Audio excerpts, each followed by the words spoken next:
ജയൻ മലയാള cinema കീഴടക്കിയ നടൻ. 1979 ഹരിഹരൻ്റെ ശരപഞ്ചരം എന്ന ചിത്രത്തിൽ കുതിരക്കാരനായി കടന്നുവന്ന് പിന്നീട് കുടുംബക്കാരനായി മാറിയ ചന്ദ്രശേഖരൻ എന്ന കഥാപാത്രം ശരപഞ്ചരം തീർത്ത വൻ വിജയം ജയൻ എന്ന നടനെ സൂപ്പർ താരമാക്കി തീർക്കുകയായിരുന്നു. 1974 ശാപമോക്ഷം എന്ന ചിത്രത്തിൽ ചെറിയ ഒരു രംഗത്തിൽ പ്രത്യക്ഷപ്പെട്ട ജയൻ 1978 വരെയും വില്ലൻ വേഷങ്ങളാണ് ചെയ്തിരുന്നത്. ശ്രീകുമാരൻ തമ്പിയുടെ ഏതോ ഒരു സ്വപ്നം എന്ന ചിത്രത്തിൽ വി സ്വാമി എന്ന കഥാപാത്രത്തെ പ്രതിനിധാനം ചെയ്തുകൊണ്ട് ജയൻ നായക തുല്യമായ വേഷം സ്വീകരിച്ചു. തുടർന്ന് നായക തുല്യമായ ഒത്തിരി സിനിമകൾ ജയനിൽ നിന്ന് പുറത്തിറങ്ങി. ശ്രീകുമാരൻ തമ്പിയുടെ തന്നെ പുതിയ വെളിച്ചം, PK ജോസഫിൻ്റെ പെണ്ണൊരുമ്പെട്ടാൽ, തോപ്പിൽ വാസിയുടെ മോചനം എന്നിവയെല്ലാം ജയൻ നായകനെ അഭിനയിച്ച ചിത്രങ്ങളാണ്. ശരപഞ്ചരത്തിൻ്റെ വിജയത്തോടെ ജയൻ മലയാള സിനിമ കീഴടക്കിയ നടനായി മാറി.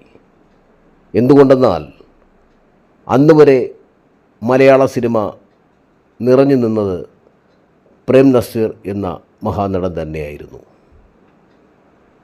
പ്രേം നസീർ, മധു, സോമൻ, സുകുമാരൻ, രാഘവൻ, സുധീർ, വിൻസെൻ്റ്, കമലഹാസൻ, രവികുമാർ, ജോസ് എന്നിങ്ങനെ വലുതും ചെറുതുമായ ഒത്തിരി താരങ്ങളുടെ അകമ്പടിയോടെ മലയാള സിനിമ വാണിരുന്ന കാലത്ത് ഇവരുടെ എല്ലാം തന്നെ വില്ലനായി അഭിനയിച്ച ജയൻ ശരപഞ്ചരം എന്ന ചിത്രത്തിലൂടെ നായക തുല്യമായ വേഷം ചെയ്തു. എന്നാൽ ശരപഞ്ചരത്തിലും ജയൻ ആൻറ്റി ഹീറോ ആയിരുന്നു. വില്ലനും നായകനും ജയൻ തന്നെയായിരുന്നു. ചരിത്രം തിരുത്തിയ നടനാണ് ജയൻ. ജയൻ്റെ ശബ്ദവും ജയൻ്റെ ചിരിയും ജയൻ്റെ ഉരുണ്ടുകളിക്കുന്ന മസിലുകളും ജയൻ്റെ നോട്ടവും തിയേറ്ററിൽ ജനങ്ങളെ ആകമാനം കോരിത്തെരിപ്പിച്ചു. മറ്റൊരു നടനും ലഭിക്കാത്ത അങ്ങേയറ്റത്തെ ആദരവും ബഹുമാനവും കയ്യടിയുമെല്ലാം ജയന് ലഭിച്ചു എന്നതാണ് സത്യം. മലയാളത്തിലും ഒരു വീരനായകൻ ഉടലെടുത്തു എന്ന് മലയാളികൾ അവരുടെ നെഞ്ചത്ത് ചേർത്ത് വച്ച് പറഞ്ഞ പേരായിരുന്നു ജയൻ. ജയൻ ശരിക്കും പറഞ്ഞാൽ വാണിജ്യ സിനിമയുടെ ഏറ്റവും വലിയ ഘടകമായി മാറി. ഒരു നടന് വേണ്ടി തിരക്കഥകൾ രചിക്കുക, ഒരു നടന് വേണ്ടി സംവിധാനം ചെയ്യാൻ സംവിധായകർ കാത്തു നിൽക്കുന്ന ഒരു സന്ദർഭത്തിലേക്ക് ജയൻ മലയാള സിനിമയെ കൂട്ടിക്കൊണ്ടുപോവുകയായിരുന്നു. അത്രത്തോളം സിനിമയുടെ വിജയത്തിന് ജയൻ ഒരു പ്രധാന ഘടകമായി മാറി. ജയൻ നായകനായി വിലസുമ്പോഴും പ്രേം നസീറിൻ്റെ ചിത്രങ്ങളിൽ ഉപനായകനാകാൻ ജയൻ സമ്മതിച്ചു. ജയൻ്റെ വലിയൊരു മനസ്സ് പ്രേം നസീർ ജയൻ കൂട്ടുകെട്ട് വലിയ ഒരു തരംഗമായി മാറി. 10-20ഓളം ചിത്രങ്ങളിലാണ് പ്രേം നസീറും ജയനും മത്സരിച്ച് അഭിനയിച്ചത്. കേരളക്കര കണ്ട ഏറ്റവും വലിയ കൂട്ടുകെട്ടും തരംഗവുമായി അത് മാറുകയായിരുന്നു. പ്രേം നസീറിന് ജയനെ ജീവന് തുല്യം സ്നേഹമായിരുന്നു. തിരിച്ച് ജയന് അങ്ങേയറ്റ ബഹുമാനവും കടപ്പാടും പ്രേം നസീറിനോടൊപ്പം ഉണ്ടായിരുന്നു. അതുകൊണ്ട് തന്നെ പ്രേം നസീർ ചിത്രങ്ങളിൽ ഉപനായകനായി അഭിനയിക്കുന്നതിൽ ജയന് യാതൊരു മടിയുമില്ലായിരുന്നു.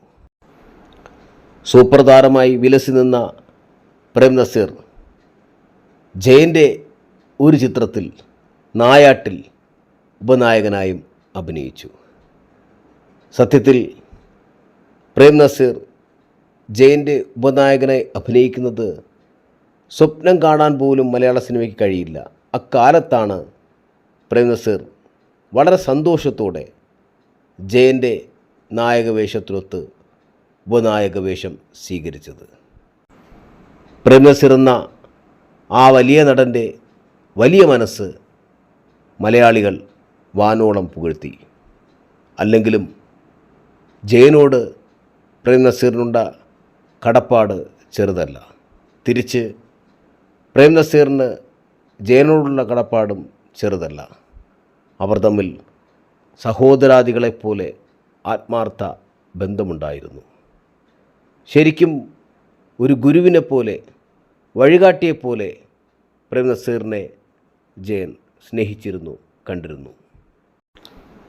ജയൻ്റെ വളർച്ചയിൽ അസൂയയില്ലാത്ത മനോഭാവത്തോടെ പ്രേം നസീർ സഹായിച്ച ഒത്തിരി കാര്യങ്ങൾ ജയൻ എന്നും സ്മരിച്ചിരുന്നു.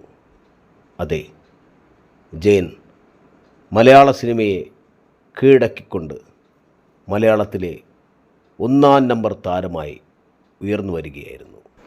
ആ ഉയർച്ചയിലും അഹങ്കരിക്കാതെ പ്രേം നസീറിനെ പോലെ വിനയമുള്ള വ്യക്തിയായി ജയൻ മലയാളികളുടെ മനസ്സ് കീഴടക്കി. മലയാള സിനിമയുടെയും മലയാളികളുടെയും മനസ്സ് കീഴടക്കിയ മഹാനടനായി ജയൻ 1980-കളിൽ നിറഞ്ഞു നിന്നു.